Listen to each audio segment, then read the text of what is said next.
Hello friends, आप सभी का अपना YouTube channel K2N solution education में स्वागत है।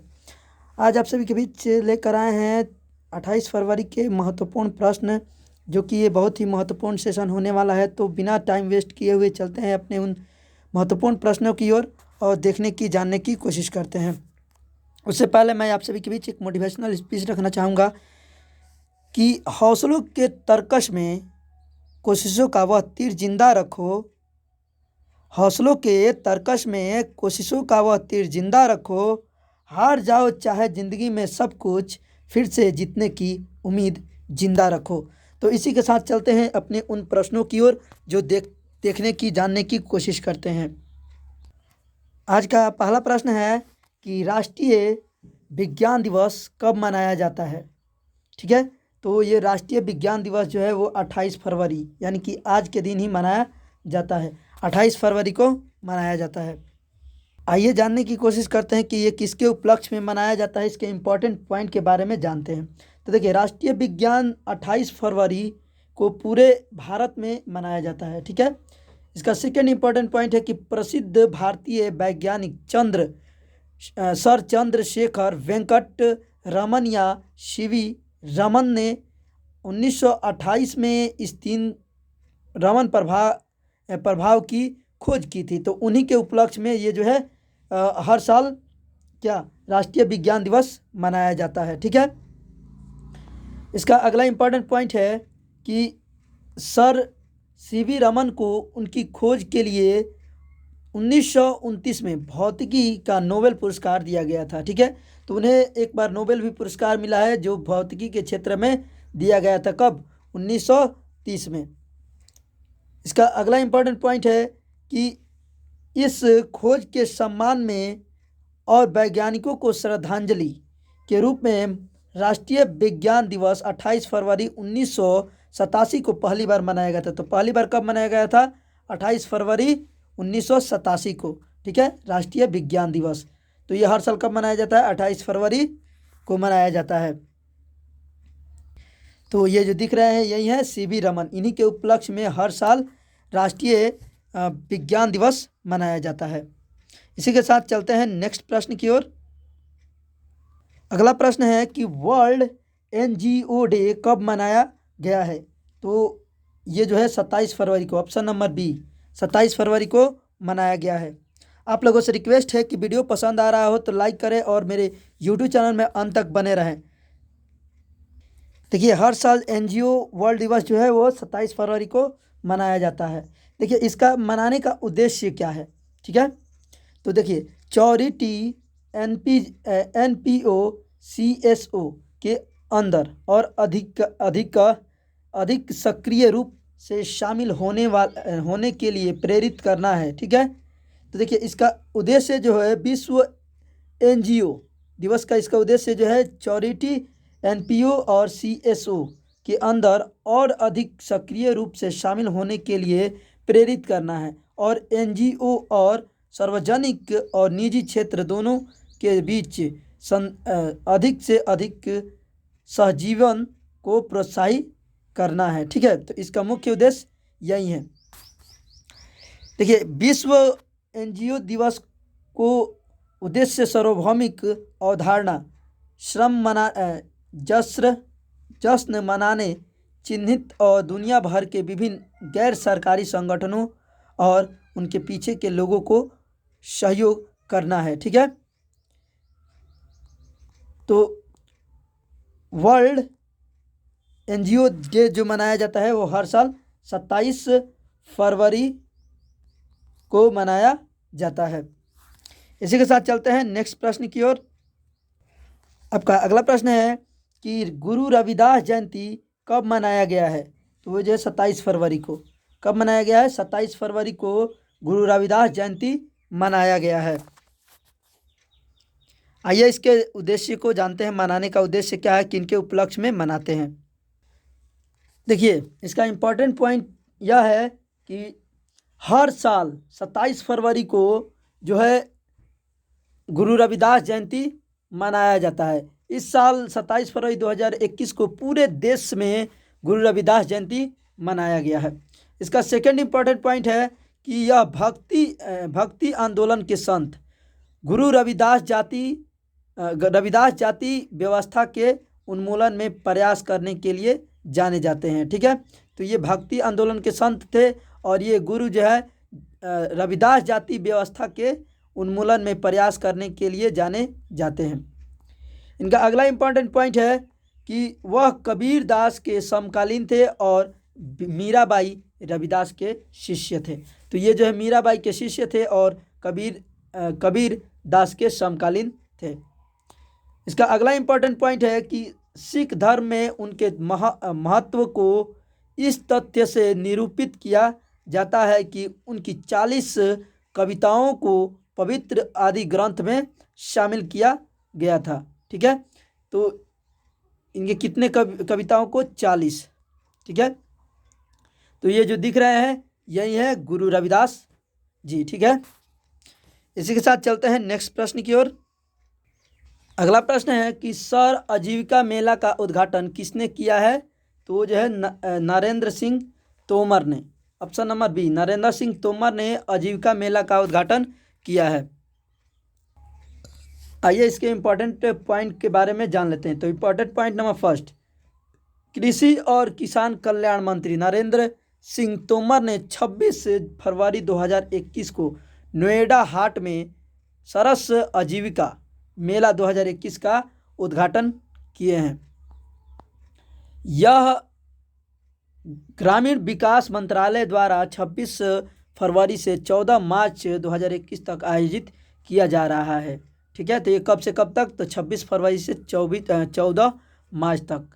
देखिए इसमें हालांकि मेले में जो है 27 राज्यों के 300 से अधिक ग्रामीण एवं सहायता समूह और शिल्पकार भाग ले रहे हैं। ठीक है, तो इस मेला में कितने 300 से अधिक और 27 राज्यों के जो है 27 राज्यों के 300 से अधिक ग्रामीण स्वयं सहायता के लिए इस अथी में भाग ले रहे हैं। ठीक है, तो ये जो दिख रहे हैं यही है कौन? नरेंद्र सिंह तोमर। इसी के साथ चलते हैं नेक्स्ट प्रश्न की ओर। अगला प्रश्न है कि अटुकल पोंगला उत्सव किस राज्य में आयोजित किया गया है? तो ये जो है केरल राज्य में। देखिए केरल राज्य का एक प्रमुख ये जो है महोत्सव है जो कि हाल ही में आयोजित किया गया है केरल राज्य में। आइए इसके इम्पोर्टेंट पॉइंट को देख लेते हैं। तो देखिए केरल में अटुकल पोंगला उत्सव जो है 27 फरवरी 2021 को आयोजित किया गया है। ठीक है, तो ये कब किया गया है? 27 फरवरी को। देखिए पोंगला जो है तिरुवनंतपुरम में अटुका भागवती मंदिर का वार्षिक अनुष्ठान है और महिलाओं के सबसे बड़े जमावड़े के रूप में गिनीज विश्व रिकॉर्ड में शामिल है। तो ये कहाँ पे? गिनीज विश्व रिकॉर्ड में भी शामिल है। हर साल लगभग 20 लाख भक्त उत्सव में भाग लेते हैं। ठीक, और पोंगला जो है जिसका अर्थ है उबालना, एक रस्म है जिसमें महिलाएं मीठे पायसम तैयार करती हैं और देवियों को अर्पित करती हैं। तो ये जो है यहाँ पे ये लोग पोंगला उत्सव मना रहे हैं। ठीक है, जो कि ये केरल का एक बहुत ही महत्वपूर्ण उत्सव है। इसी के साथ चलते हैं नेक्स्ट प्रश्न की ओर। अगला प्रश्न है कि एयू स्मॉल फाइनेंस बैंक के नए अध्यक्ष और सीटीओ किसे नियुक्त किया गया है? तो ये जो है शरद गोकलानी को। किसे? शरद गोकलानी को। Option number C. आइए इसके इम्पोर्टेंट पॉइंट को जान लेते हैं। तो एयू स्मॉल फाइनेंस बैंक ने शरद गोकलानी को अपना नया अध्यक्ष और सीटीओ नामित किया है। अगला इम्पोर्टेंट पॉइंट है कि इससे पहले वह एक्विटास स्मॉल फाइनेंस बैंक से ईवीपी और प्रमुख प्रौद्योगिकी अधिकारी के रूप में जुड़े थे। इसका अगला इम्पोर्टेंट पॉइंट है कि अपनी नई नियुक्ति पर गोकलानी जयपुर राजस्थान में कार्य करेंगे। और इसका अगला इम्पोर्टेंट पॉइंट है कि इक्विटास से पहले वो भारतीय एयरटेल और भारतीय टेलीसॉफ्ट के साथ जुड़े थे। उन्होंने जयपुर विश्वविद्यालय में कंप्यूटर एप्लीकेशन में मास्टर डिग्री की थी। तो ये कहाँ से मास्टर डिग्री की है? जयपुर विश्वविद्यालय से। ठीक है, तो ये जो है AU स्मॉल फाइनेंस बैंक के नए अध्यक्ष और CTO को नियुक्त किए गए हैं, तो शरद गोकलानी को। ठीक है, इसी के साथ चलते हैं नेक्स्ट प्रश्न की ओर। आपका अगला प्रश्न है कि किस राज्य में 1 मार्च से टीकाकरण का दूसरा चरण शुरू होगा? तो वो जो है गुजरात में। गुजरात राज्य में 1 मार्च से टीकाकरण का दूसरा चरण शुरू किया जाएगा। ठीक है, देखिए गुजरात सरकार ने 1 मार्च 2021 से जो है कोविड-19 के खिलाफ टीकाकरण अभियान के लिए नए चरण की घोषणा करेगी। ठीक है, 60 साल से अधिक उम्र के लोग टीकाकरण अभियान के नए चरण के तहत कवर किए जाएंगे। तो 60 साल से अधिक के उम्र के लोगों के लिए टीकाकरण का ये चरण जो है वो उसके तहत कवर किए जाएंगे। अगला है कि सभी पात्र जो है व्यक्ति, सरकार और निजी केंद्रों का टीकाकरण के लिए कोविन 2.0 पोर्टल पर अपना नाम पहले से ही पंजीकृत करा सकते हैं। मार्च 2021 के पहले सप्ताह में लगभग 500 टीकाकरण केंद्र उपलब्ध होंगे। तो किस राज्य में 31 मार्च से जो है टीकाकरण का दूसरा चरण शुरू होगा? तो गुजरात राज्य में। ठीक है, इसी के साथ चलते हैं नेक्स्ट प्रश्न की ओर। अगला प्रश्न है कि किस देश ने 2021 के लिए ब्रिक्स की अध्यक्षता शुरू की है? तो वो जो है भारत। ऑप्शन नंबर ए, भारत देश ने ये ब्रिक्स की अध्यक्षता के लिए शुरू की है।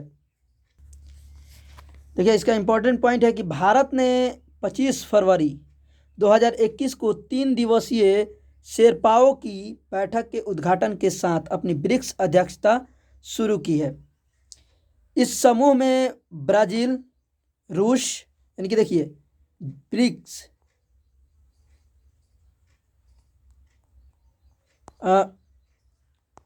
क्या बोल रहा है? ब्रिक्स, BRICS,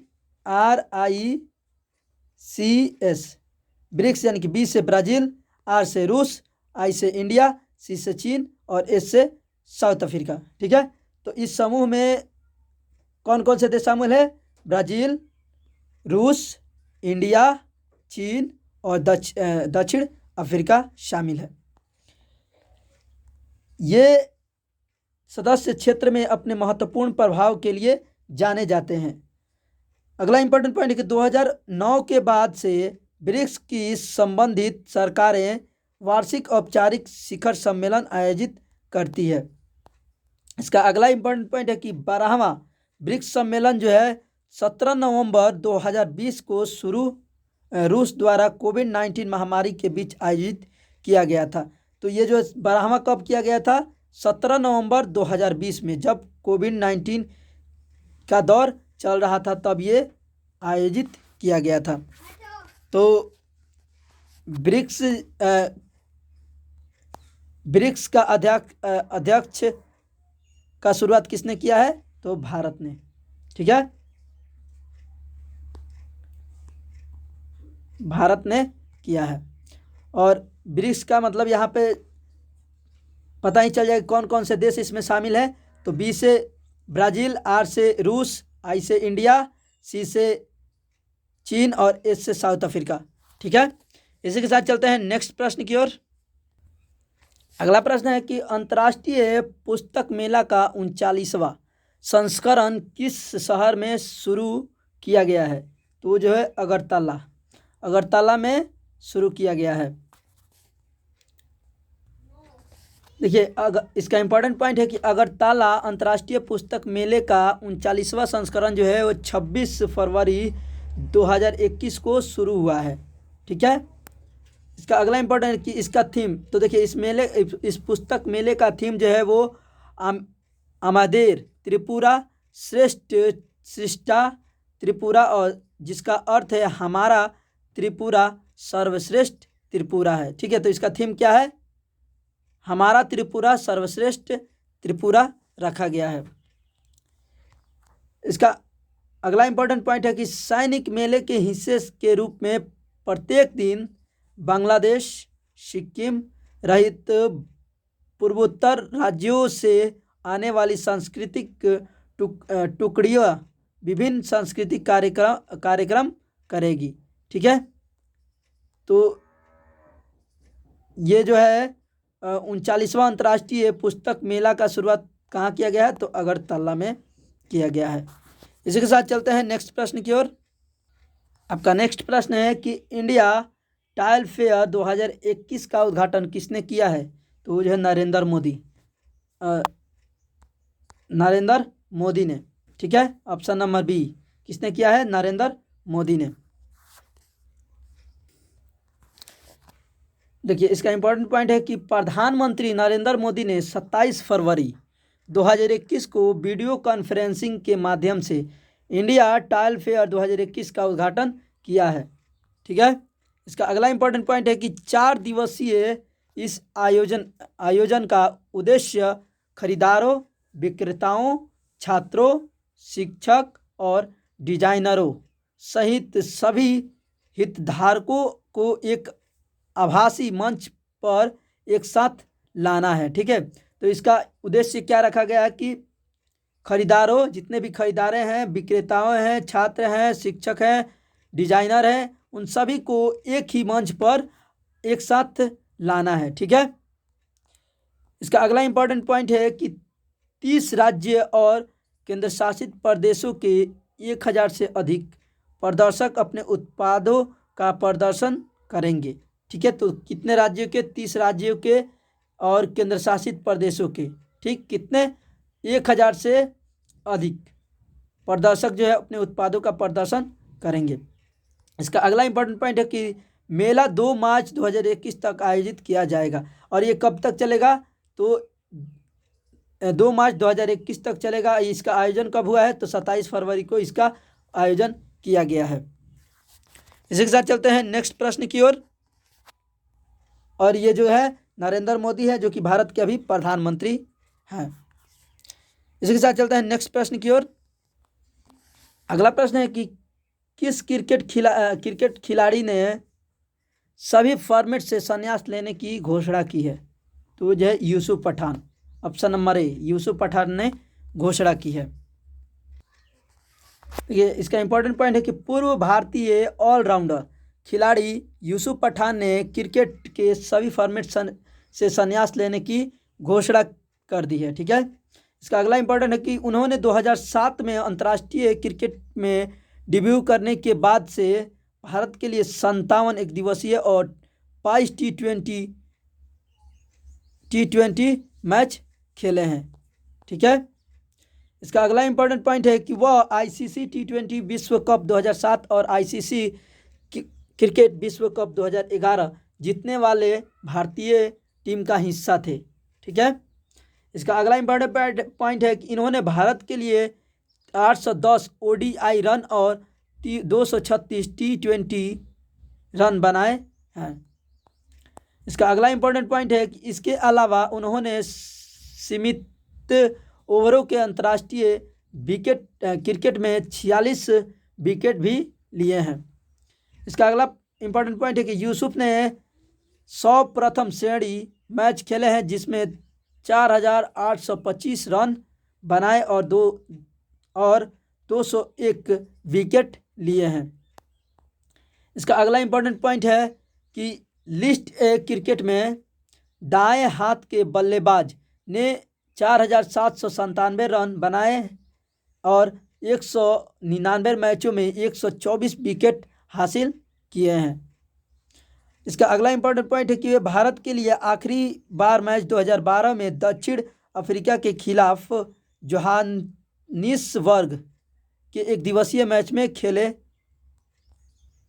थे। ठीक है, कब? तो इनका अंतिम मैच कब था? 2012 में। किसके खिलाफ? दक्षिण अफ्रीका के खिलाफ जोहानिसबर्ग में एक दिवसीय मैच उन्होंने खेला था। इनका आखिरी मैच 2012 में था।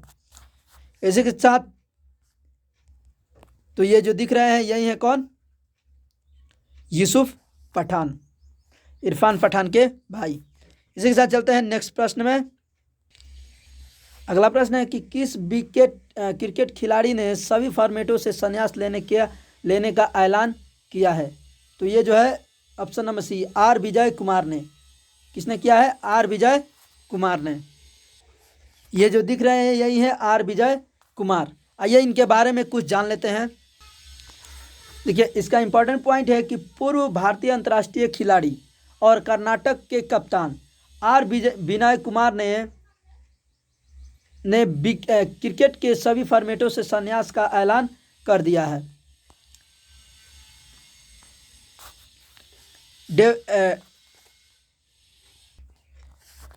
डेवेंजर एक्सप्रेस के नाम से मशहूर विनय कुमार अपने कैरियर के 25 साल पूरे करने और क्रिकेट जीवन के कई अहम पड़ावों को पार करने के बाद आखिरकार रिटायरमेंट का ऐलान कर दिया है। इनका अगला इंपॉर्टेंट पॉइंट है, एक मीडियम गति के गेंदबाज, तेज गेंदबाज विनय ने भारत के लिए जो है 2010 और 2013 के दौरान एक टेस्ट 31 दिवसीय और 9 T20 इंटरनेशनल मैच खेले हैं। विनय ने भारतीय क्रिकेट के घरेलू दिग्गज के रूप में जो है संन्यास लिया, जिसमें 139 मैच में 504 प्रथम श्रेणी के विकेट लिए, जिसमें से 26 बार 5 विकेट लेने वाले हल्स और एक मैच में 5 बार 10 विकेट भी शामिल थे। इनका अगला इंपॉर्टेंट पॉइंट है कि बल्ले से उन्होंने 3,311 रन बनाए हैं, जिसमें से 2 शतक और 17 अर्धशतक शामिल थे। 141 लिस्ट ए मैच में 37 वर्षीय ने 24.39 पर 225 विकेट लिया और 4 अर्धशतक सहित 1,198 रन बनाए हैं। तो ये इनका इम्पोर्टेंट पॉइंट था। तो इसी के साथ चलते हैं नेक्स्ट प्रश्न में। आपका अगला प्रश्न है कि बजट मोबाइल ऐप लॉन्च किस राज्य सरकार ने की है। तो वो जो है गुजरात, ऑप्शन नंबर ए, गुजरात ने लॉन्च की है। देखिए गुजरात के उप मुख्यमंत्री नितिन गडकरी पटेल ने 26 फरवरी 2021 को गांधीनगर में Gujarat budget mobile application launch किया है। हालांकि ऐप में जो है 5 अलग अलग खंड होंगे, जिसमें से 27 विभागों के लिए बजटीय आवंटन, बजट पर प्रकाश डाला जाना है और वित्त मंत्री का भाषण, बजट के महत्वपूर्ण पहलू और उनके समाचार कवरेज शामिल होंगे। बजट एप्लीकेशन ऑनलाइन उपलब्ध होंगे, अतः सरकार सामग्री का केवल 20% प्रिंट करेगी। ठीक है, तो ये जो है किस सरकार ने बजट मोबाइल ऐप लॉन्च की है, तो वो जो है गुजरात सरकार ने। ठीक है, गुजरात सरकार ने। और यहाँ के उप मुख्यमंत्री कौन है, तो नितिन गडकरी। इसी के साथ चलते हैं नेक्स्ट प्रश्न की ओर।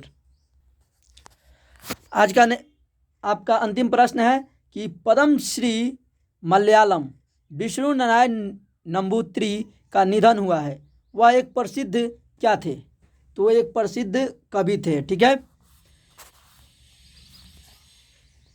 तो एक प्रसिद्ध कवि थे। आइए इसके इंपॉर्टेंट पॉइंटों के बारे में जान लेते हैं। तो प्रसिद्ध मलयालम कवि, पुजारी और शिक्षाविद विष्णु नारायण नंबूत्री का निधन हो गया है। ठीक है, उन्होंने दशकों तक मलयालम साहित्य में दिए उनके योगदान के लिए 2014 में पद्मश्री से सम्मानित किया गया था। ठीक है, तो इन्हें कब पद्मश्री से सम्मानित किया गया था, 2014 में। इसके अलावा उन्होंने केरल साहित्य अकादमी पुरस्कार, केंद्र साहित्य अकादमी स्कॉलरशिप, वाल्थोल पुरस्कार, उडकुजल पुरस्कार और मातृभूमि साहित्य पुरस्कार भी जीते थे। तो ये इन्होंने इतने पुरस्कारों को जीता था। अगला इसमें इम्पोर्टेंट पॉइंट है कि वह भाषा और वेदों के विख्यात विद्वान होने के साथ साथ एक वक्ता भी थे। ठीक है, तो हाल ही में पद्मश्री मलयालम विष्णु नारायण निम्बूत्री का निधन हुआ। एक प्रसिद्ध क्या थे, तो कवि थे। तो यही है जो नारायण निम्बूत्री। ठीक है, पद्मश्री जो है विष्णु नारायण निम्बूत्री यही है। तो कमेंट बॉक्स में कमेंट करके बताइए कि ये वीडियो आप सभी को कैसा लगा। अगर पसंद आया हो तो लाइक करें, शेयर करें और अधिक से अधिक दोस्तों के पास शेयर करें। और आप लोगों से रिक्वेस्ट है कि सब्सक्राइब करना ना भूलें और इससे रिलेटेड अगर नोटिफिकेशन पाना चाहते हैं तो बेल आइकन को दबाना ना भूलें। तो चलिए चलते हैं, मिलते हैं नेक्स्ट वीडियो में। Thank you for watching this video.